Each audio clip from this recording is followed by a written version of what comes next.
The Conservative Party of Canada leadership race is now in its final month, and candidates are going back across the country to harvest the ballots of their supporters. I had the opportunity to catch up with the only pro-life candidate, Leslyn Lewis, at an event she did with supporters at a Legion in Gatineau, Quebec. And I asked her a few questions regarding this long and somewhat dramatic leadership race, as well as the issues of the day. We're entering the last month of the Conservative leadership race. It's been a long race. Some say it's been a dramatic race. How do you feel going into this final month?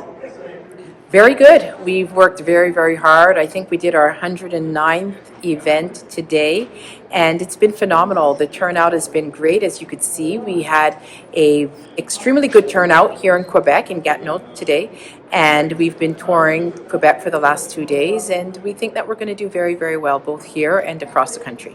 So there was the third official debate last week, which you did not attend. It was kind of more of a roundtable with the party president, and they touched on politically correct topics like climate change and transit.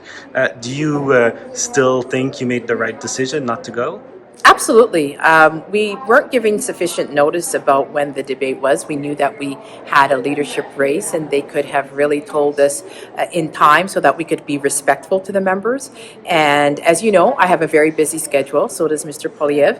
And we had made commitments to the members, and we asked the party to give us sufficient time so that we could rearrange our commitments, and I didn't feel that that was done in a respectful manner, and so I did what I thought was best, and that's to honor my commitments to the members. Right. You sent an email to supporters where you said you hated politics and you didn't like how politicians attacked each other. There is a toxic environment in Ottawa, that's no secret. Others have brought it up, including Michelle Rempel-Garner. If you were elected leader, or even if you're not elected leader, what do you think needs to be done to kind of change the culture and remove some of the toxicity that we see right now? Well, I think it starts from the leader to ensure that, number one, that you're fostering an environment of respect within your caucus, and also how you treat people on the other aisle, on opposite aisle.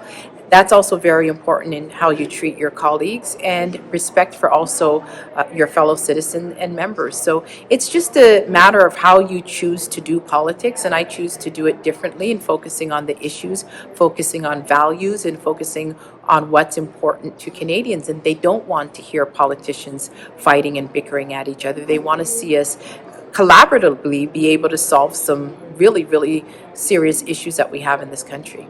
So you said you had 109 events. What's the issue that people are bringing up the most in the Q&As and when they come to see you for a picture? Sovereignty is a very big one. They're concerned about global organizations such as the WHO and the WEF, and our healthcare sovereignty and our ability to exist as a sovereign nation and sovereign citizens of Canada.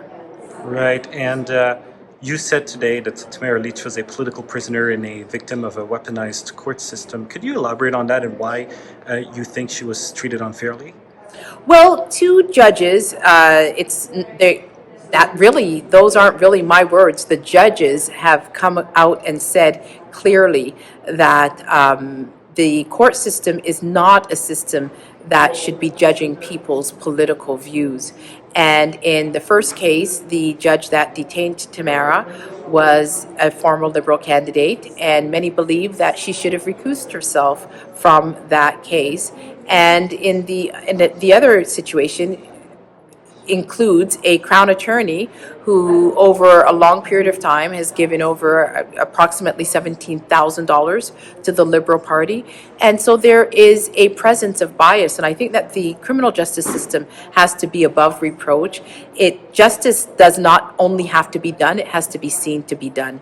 And when a judge has to step in for a second time and say that the court system is not a place to settle political vendettas, then it's obvious that her detention went beyond just mere legal principles. It went into her political beliefs, which the judge clearly said that she was not at a trial. It was a bail hearing.